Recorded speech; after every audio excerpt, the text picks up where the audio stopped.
Welcome to Solar Tech Talk, where we nerd out about solar energy, solar technology, and energy storage. My name's Aaron Bingham.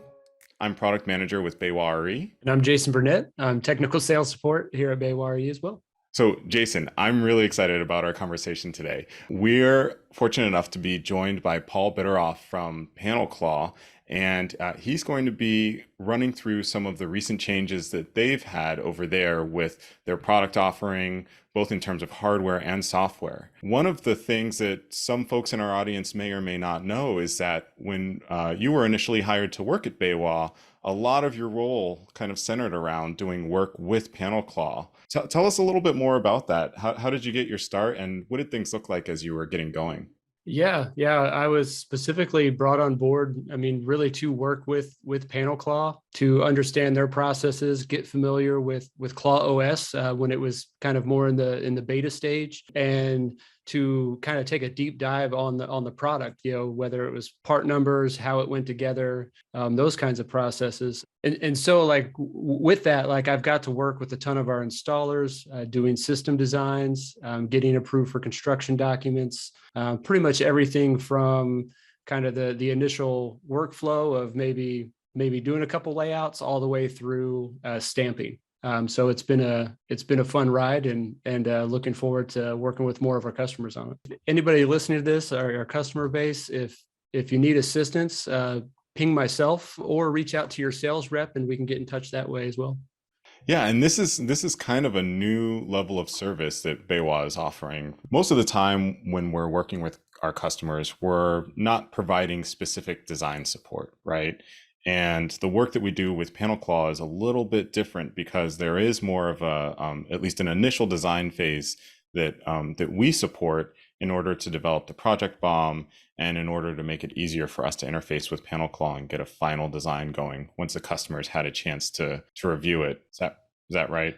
Yeah, that's correct. The customer may already have a design layout, so we can take that exact layout and get it into the system. And I'm not an AutoCAD expert, so with Claw OS, but I can import, and we can share information through helioscope designs. So there's a couple of different avenues to get those initial designs in place. All right, so let's do it. Let's dive into our conversation with PanelClaw. We'll be talking to Paul Bitteroff, who's PanelClaw's VP of National Sales. He's been on that team for, quite a while. I think he may have been one of the earliest hires that they have there. And he's a wealth of knowledge. So let's go ahead and see what he has to say about the latest over there. Let's do it.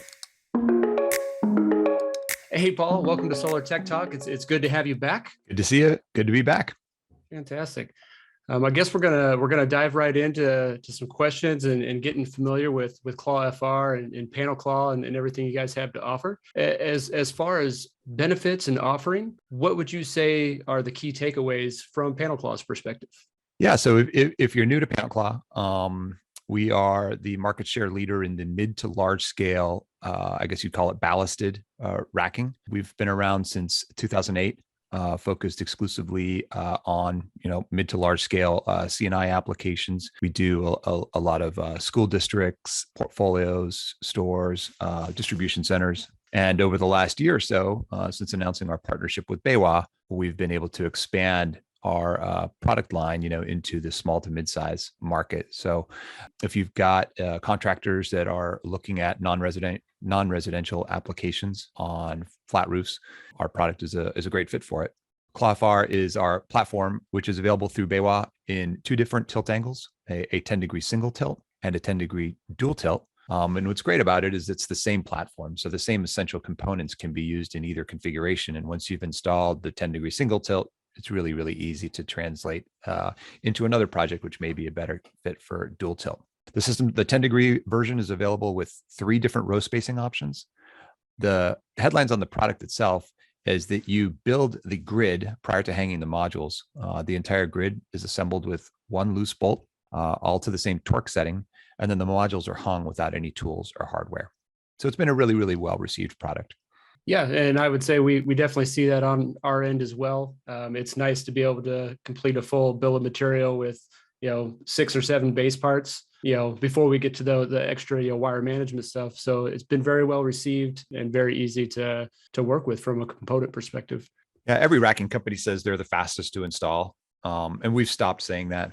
When people ask us questions about how fast your system installs, we really just focus on, listen, it's a rail-based system that lends itself to efficient load sharing within the system, which translates to fewer ballast blocks, fewer attachments than you need with a non-rail based system.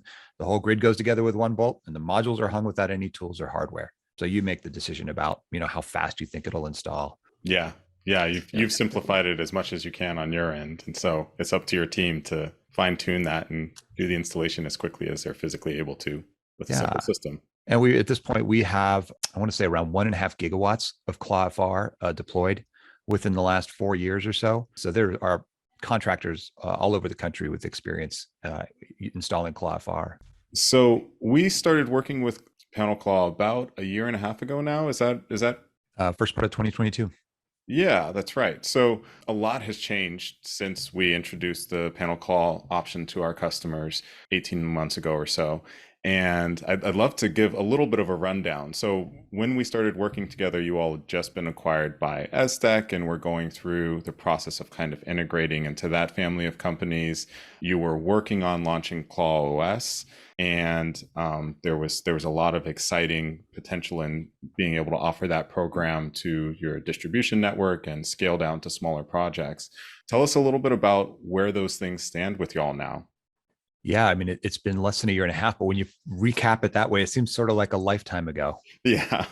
But in the same swing of the bat, we continue to march toward a bright future. The ESDEC acquisition has worked out great. Almost the entire senior leadership team at PanelClaw is still here. They've been great partners, and they've really, really helped us scale our vision. So we're really, really proud to be part of the ESDEC family. ESDEC, our sister companies are Iron Ridge on the residential side, as well as EcoFasten, both with great products as well. So in terms of our service offering now versus then, when we first kicked off this partnership, you guys hired Jason, who was one of maybe 2 or 3 people outside of PanelClaw who was brave enough to try ClawOS.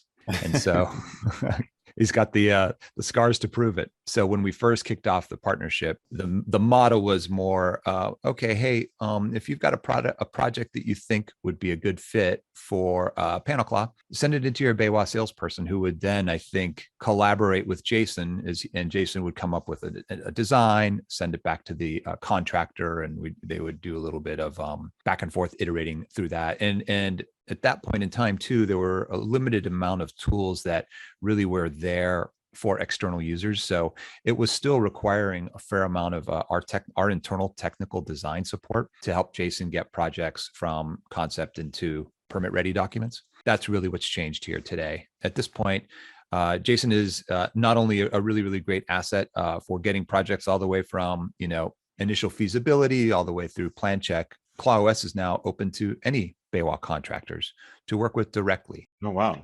So that's pretty cool. Yeah, Great. we have been working with ClawOS internally as a tool since the launch of our racking platform, ClawFR, so almost 5 years now. And it's been an external facing tool, sort of a narrow release for the last 6 months or so since RE+. At this point, the tool is open to anybody that would, want to register for it. That's a BayWa customer. So the first step would be, if you have a contractor, or if a contractor is interested in registering for ClawOS and kicking the tires a little bit, get in touch with your BayWa salesperson, and we get you registered. And then probably sit with Jason for a little bit of training session, learn some of the lessons that he learned the hard way, and he can probably share with you some of his do's and don'ts.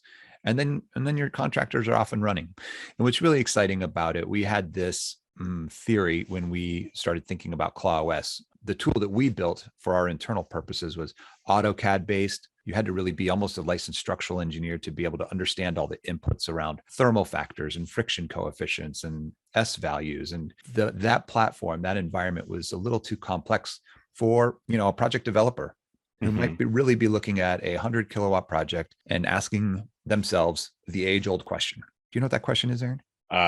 How can I do this for as cheap as possible, but as safely as possible? Well, yes, but the question, I've been selling this racking product for over 12 years now. And my basic job description could sort of be dwindled down to, can you do this project without attachments? And if you need to have attachments, how many of them are there going to be? And how heavy is the system going to be, right? We can always, most racking folks can tell you within a penny a watt how much that system's going to cost. But until we had this digitized experience with ClawOS, speculating on how many ballast blocks you'd need or how heavy the system would be or how many attachment you'd need was really just that. It was, we were taking sort of an educated guess. Well, we did a project there 6 months ago and we needed 100 attachments for 1,000 modules on that project. Well, now there's no more speculating. You could have a project developer, one of your contractors can, within 10 minutes, recreate a layout. And rarely do you have perfect and complete information on the front end of a project, right? But you can make some assumptions. You can say, this roof can take 5 pounds per square foot, and we are going to assume it's 30 feet tall. What would those results look like? And then ClawOS can tell you, within a matter of minutes, that what the project would look like structurally. So it allows folks on the front end of these projects to sort of, what's the cliche I heard the other day? Fail fast. If there's a project that's not going to work out because of structural constraints, if you're on a data center, or if you're on a cold storage facility and putting a penetration in that roof is an absolute non-starter, you can figure that out on the front end before you spend resources and resources and resources only to come to that conclusion 6 months down the road. Sure. So it's been really exciting. And then, that same project can, go all the way from the use case of sort of pre-construction, pre-contracting, feasibility, all the way through, hey, we built the project out and we had to make some field modifications and we just need to get some as-built drawings done. Jason and I were just talking about that scenario with one of his customers. So it's a really flexible tool. Yeah, and I can definitely back up a lot on the ClawOS. Those first iterations that I got to experience were a little hard, but I also had the resources to reach out to PanelClaw. And I think one of the coolest success stories I saw was I did a small design and had a small error in that it wouldn't accept where I kind of took modules out of place. I used ClawOS support and I think it was 2 days. They had a fix pushed out and we were able to complete several more designs to finish this project. So that was fantastic. And as far as you mentioning customers reaching out to us, I would be happy to walk people through the design tool and kind of help streamline that as well. Yeah, it's really exciting to be able to partner with you all and just completely expand access to this really fantastic tool for making it easier and faster for folks to install PV systems on these, medium to large commercial roof sites. One of the things that, has been super valuable for us, I know, is the level of support that we've gotten from the PanelClaw team. And, with this push to digitize different parts of ClawOS and make that accessible to, installer customers, how does the support landscape look for you all? Are you building out more resources to help handle that kind of larger influx of projects and opportunities from customers? Yeah, we've got, anybody that's worked with PanelClaw over the last 15 years has worked indirectly with the team of technical designers. And as more and more of our partners do their own design work, that team isn't going anywhere. They're based here in the States and they're on the receiving end of a support ticketing platform that's built into ClawOS. Jason's nodding his head. He's used that quite successfully. So, whether it is a software-based issue, like, forgot my password, the wheel keeps spinning, it's non-responsive, all the way through, help me optimize this project. I have one mechanical attachment. Is there anything I can do to remove that attachment? So we just built out a support team that can handle, there's sort of 2 support teams, one of them on the software side, the password, authentication, that type of thing. And then another one more on the technical side, optimizing projects. And they're all one ping away. Wow. So Jason, it sounds like your experience with ClawOS has changed a lot since we first got access. And Paul, I know that you've mentioned that you all are making many other changes to that platform as well. Are there other things that folks listening should know about what's going on with the ClawOS platform and some of the future abilities that they'll have when utilizing that? Yeah, maybe I can respond to that, Jason, to see if you have any testimonials. There are 2 profiles for ClawOS users. There is ClawOS Pro, which is what our internal team uses to really optimize multi-megawatt sites. And I described that AutoCAD-based, structural engineering tool. That's still there. Most of our external users are working within the ClawOS environment, not ClawOS Pro. And ClawOS features an intuitive layout tool And it takes this, 60 or 70 structural engineering inputs, whittles it down to about 15 key inputs, like what's the roof height or roof pitch and parapet characterizations, and then what are the site criteria. And I think Jason would agree that, since we launched ClawOS Pro at RE Plus about 7 months or so ago, we've been pushing out updates every month that either make the system more stable, more secure, but in many cases, just make the clicking and the ability, the front end user interface more intuitive. They're used to it's a brand new product, for all practical purposes. And the team has listened to feedback from our partners and has been able to make the experience, I think, more intuitive and more natural, especially for contractors that may be working in other similar software platforms, where you're doing energy modeling or maybe some electrical work. This is sort of the structural equivalent. And a lot of those points and clicks and tools are sort of now more familiar feeling. Would you agree, Jason? Yeah. And I would say that some of the improvements I saw, I think on the initial launch, it might have been hard to get the exact array size. It was a while back, but one of the benefits and one of the fixes, now I can quickly just add a small array or a rough sized array, and then quickly add in the modules to flush out that array shape, which greatly improved my ability to put an array on a roof. Yeah, we internally thought there was one way that people would do this, which is how we would do it in AutoCAD. And what we've learned is that ClawOS has to have a little more flexibility tied into the canvas, the layout canvas. Some people like to draw every single gas line and drain on the roof, and other people want to just push modules everywhere and then start removing them. So there's no right or wrong, but we've built some flexibility into, sort of the sequencing around the actual design itself. That kind of iteration is something that I love to nerd out about, because I I have a passion for streamlined design, efficient design, especially when it comes to user interfaces. So it's been very cool to see you all making kind of iterative changes over time to make the tool that much easier to use, that much faster, and that much more capable of kind of handling the real world style of use that you would normally see, right, with a broader audience.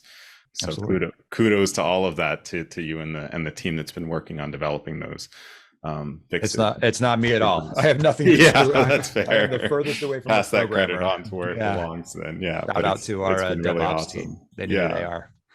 And so how would a user know, you've got your customer, that your installer that is working on a solution, and maybe they're running into challenges, or maybe the system is a certain size. How would a user know when they need to make that leap from just your standard ClawOS to the ClawOS Pro?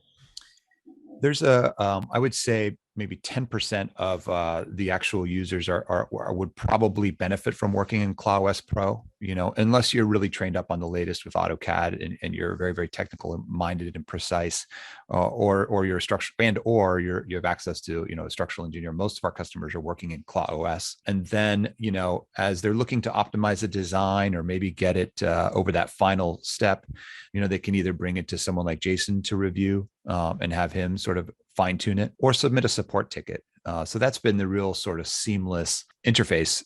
If you're working in ClawOS, and generally ClawOS will generate drawings which are not approved for construction. When you're ready to have it approved for construction, or you're ready to have one of our team validate it and make sure that the tool was used correctly, we go ahead and do that. And that's all submitted via the support ticket. And so our team is working within the ClawOS Pro environment. Most of our external users are working within just ClawOS. Gotcha. But many of our customers are developing either some of those skills in-house or working with third-party engineering firms or folks that would be qualified for ClawOS Pro. And if they're willing to put in a little bit of time training up on it, and collaborating with us on ClawOS Pro, we're happy to do it. And so when a customer goes through that step with you all, does that result in stamped plans or? Yeah, so there's two different ways, and I think Jason's gone through both of them. There's two different workflows as we move into the IFP sort of stage of a project, and sort of the more common one for the small to mid-sized space is to just generate approved for construction drawings. We have a state certification letter. Your contractor can bring to their structural engineer who's already certifying the building. They can review all the inputs on the drawings and on our drawings and our calculations and stamp them themselves. So it's a comprehensive, singular structural submittal. The other path is to have us kind of quarterback the stamping of it. Both are fine. If the local structural engineer that's working on a project on the roof certification does not feel comfortable stamping our drawings or our calculations, we can do that for them. Great. And used an acronym there, IFP. What does that stand for? Issue for permit. Awesome. So Paul, we talked a little bit earlier about ClawFR and the hardware components, and I just wanted to touch on some of the other accessories because they're now available on our web store, and maybe if we could expand a little bit more on these accessory components and what they include. Yeah, absolutely. ClawFR has been commercialized now for almost 4.5 years. And over the last 18 months or so, we've built out a really comprehensive menu of wire management accessories that can solve some of the age-old challenges of wiring up these systems. Back in the day, one of the dirty little secrets in the ballasted racking category is that it can be really, really hard to wire these things because the low end of the module is like 6 inches off the roof. Right. And so there have been challenges, we would hear from installers all the time saying, how do I wire this product up? And we'd say, well, it's compatible with any off-the-shelf wire management solution that you may be looking at. What's great about ClawFR and our deep depth of expertise in this space is that we've managed to develop 3 proprietary wire management solutions for some of these really challenging situations where you have very little clearance underneath the low side of the module, but you still want to stay above the deck, especially with a single tilt system when you're running home runs north-south. That can be very challenging. So ClawFR now has wire management solutions for just about every scenario within the footprint of the array. And what has been a really natural and sort of complementary element of our business together is that oftentimes the racking is sort of procured maybe a month or 2 months before you're mobilizing. And then, you've been under construction for a couple of weeks. And then the installer's like, wait a minute, we got to wire this thing up. How the heck are we going to do that? So one of the nice sort of add-ons or bolt-ons, I guess you could say, with our relationship with BayWa is that, the material's on the shelf and it's a quick phone call or it's in your web store, I believe too, right? So installers can jump on your web store and in a matter of days have home run solutions. They can have brackets, which we provide for mounting RSD units. There's all sorts of solutions that are proprietary, integrated into ClawFR, and really sort of seamless. And they're not necessarily a month out, right? It can be there within a matter of days. So that's been really complimentary and fun to watch grow. And some of those solutions are kind of key to the UL 3741 listing, right? And the requirements that an installer must meet when installing a solution to that standard. So what can you tell us about how the accessories that BayWa is offering with PanelClaw play into ensuring that a system is installed in a way that's UL 3741 compliant? Yeah, we're really proud of PanelClaw. Our UL 3741 offering is the most comprehensive in the industry. And what we mean by that is that you're not just using our major components. You can also integrate all these wire management accessories that are available through your web store into a UL 3741 compliant design. So you're not improvising your wire management or wondering if the conduit that you're using is listed to the right certification. And sometimes inspectors just like to see that the part numbers that are listed, on the 3741 specification are right there on the job. It makes the final inspection a little bit more bulletproof. So yeah, I think that's probably the best way to put it. We should also talk about UL 3741, I think in a broader sense. There's a lot of industry discussion around this and a lot of people with really great opinions on it. PanelClaw and by extension, ESDEC, our foray into certifying ClawFR to 3741 was really customer driven. We had a lot of folks asking us about how we could potentially reduce cost or eliminate RSD units from their designs. And so that was the trigger for it. And we went through all the testing and certification to UL 3741, and we've published some addendums and participated in webinars around UL 3741. But we would definitely encourage any contractor who's considering leveraging 3741 to talk to their electrical engineer, to talk to their building department. Just because our system is certified to 3741 does not mean that is the best approach to hazard control for all projects.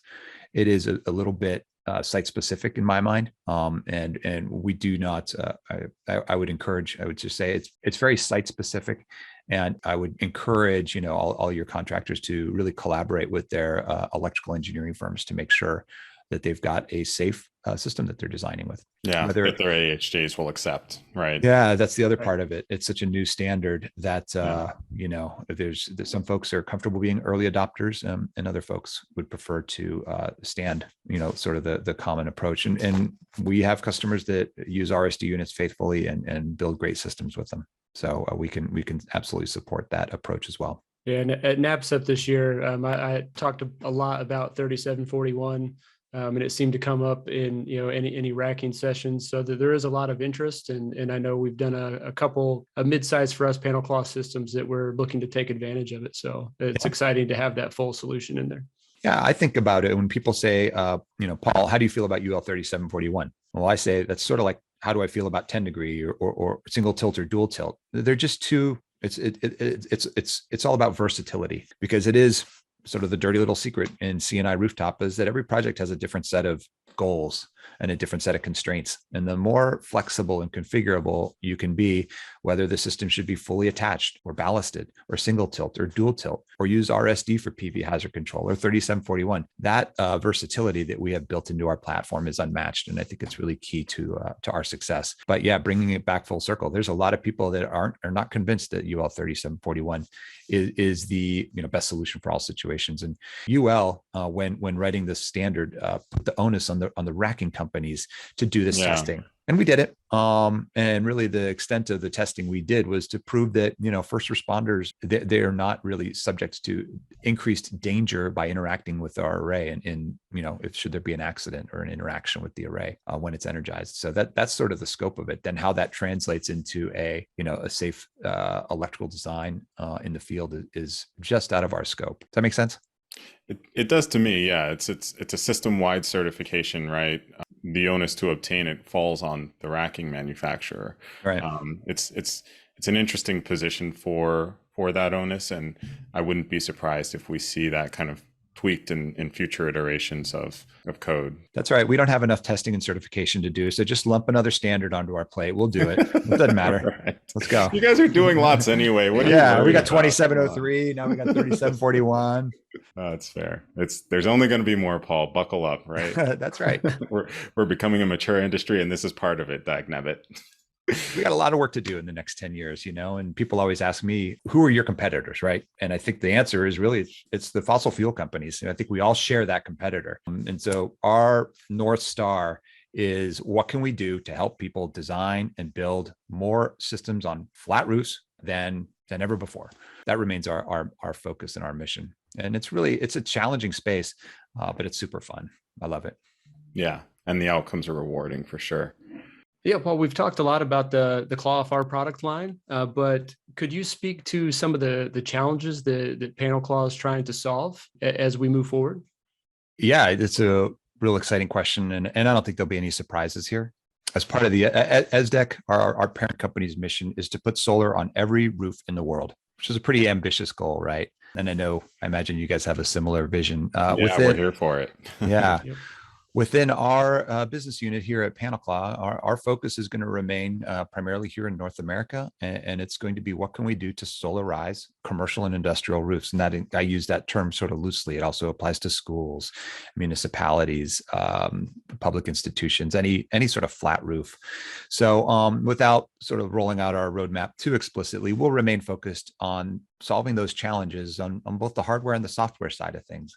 There's only so inexpensive that materials can get, steel can get. We still spend some time, we spend a fair amount of money in energy designing and converting that steel into a piece of hardware that can, hold on to that module for 25 years and not damage the roof and remain lightweight and be easy to install. So that will remain a big part of our focus moving forward. And I talk a little bit about, our shared competitors being, the fossil fuel companies. But in another way, when you look at the roadmap and what folks are forecasting for the next 10 years in solar, I'd love to see more and more of that, those megawatts be deployed on rooftops, in commercial rooftops, especially. That's where a lot of the load is used. And you read any paper now, folks are really concerned about infrastructure and transmission. And we build all this great utility scale solar. How do we get it now to where the loads are?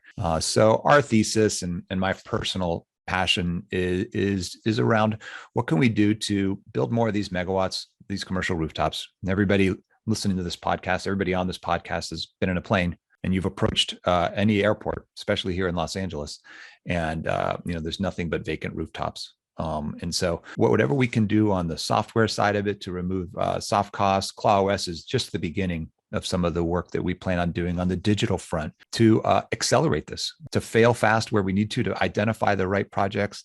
You should look for some more feature sets being rolled into future ClawOS releases. There will be some integrations there that I think will be really, really powerful for customers. And on the hardware side of it, we'll continue focusing on, it's an evolving industry. Modules are getting larger, bifacials. There's all sorts of interesting things happening on the tech side of it that'll impact our hardware roadmap. But really, like I said, our challenge and what we get up for every morning is focusing on how do we help grow this space. Yeah, I know that we've seen increases to module sizing, certainly presenting some challenges for all of our racking manufacturing partners, and PanelClaw is no different. So we're really excited to see what solutions you're able to implement that are able to accommodate larger format modules in a new way.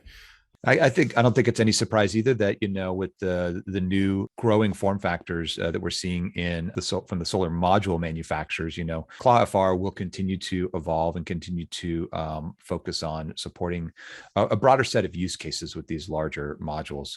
There's some technical challenges there that we've been working on, and we should have some information for you and some updates to ClawFR on the hardware side of things sooner than later. Exciting. We'll have to stay tuned. Yep. So Paul and Jason, let's say we've got a customer, an installer who's listening, and they want to get their next project started, and they want to use PanelClaw to get it done. Maybe give us a quick rundown of how do they know if they're targeting the right solution? What should their next first steps be to figure out how to go ahead and get the system kind of preliminarily quoted and spec'd out? What does that path look like for customers these days? Because it looks a lot different than it did when we first partnered together. Contractors that are interested in working with ClawOS need to contact BayWa first. If you just try to register for ClawOS without touching base with us, you will not be able to register. We're controlling and trying to regulate, just for security purposes, the amount of folks that register for ClawOS. So you can have a frustrating experience if you just log on to ClawOS and try it and create an account. But if you reach out to BayWa and make contact and let them know you'd like to set up a ClawOS account, we could get you up and running within a couple of days. And then I would think the first step is to spend a little time with Jason. I'm volunteering your time here, Jason. I hope that's okay. That's perfectly fine. Spend some time with Jason. He can coach you through, like we were talking about earlier. He's learned some of the do's and don'ts with ClawOS, and he can coach you through some of the basics. And then you're on your own. You can iterate through single tilt, dual tilt, and see what the impacts are on loading, how many ballast block counts and roof attachments, and ultimately, get a quote from BayWa within days. And that's probably the first step. Jason, did I miss anything or oversimplify things? No, I think that's pretty spot on. If we have a good project address, a good view of the roof, either a rough layout from the customer, or occasionally I'll just throw some modules on the roof. Of course, obstructions need to be checked, but we can get a few iterations out and kind of have that little bit of back and forth before we start requesting approved for construction documents. And like you said, now that people can get onto ClawOS themselves, reach out to us with that initial project, and it might be a good opportunity for us to help with the design, as well as kind of help our customers, walk through the ClawOS and get more familiar with it. And what about those teams that are out there thinking that they want to learn more and get more training about either ClawOS or ClawFR, the actual hardware that's going in on the roof? What are the best next steps for folks who are just at that stage where they're trying to educate themselves? Well, Aaron, I'll clue you in on a website that my kids just informed me about. It's called YouTube, YOUTUBE. PanelClaw.com. If you search PanelClaw, there are dozens of videos up there that are really, really great at, if you'd like to learn more about, the assembly of ClawFR, or if you're just more curious about the features, we've got hours worth of compelling content up there. That would probably be the first place to start, trying to understand what are the types of projects, what are the real headlines around ClawFR, and then our technical library. If you go to PanelClaw.com, go to our technical library. We've got install manuals there, component drawings there, brochures, a bunch of great information. From a technical standpoint, a feature standpoint, we try to put it all out there for everybody to take a look at. I'd probably start there. Claw OS, if you, we are still building out some of the a library. There is a knowledge base and some FAQs once you're registered and in the Claw OS environment, but there really isn't a canned video on how to get trained up with Claw OS. We've been doing that mostly sort of one-on-one.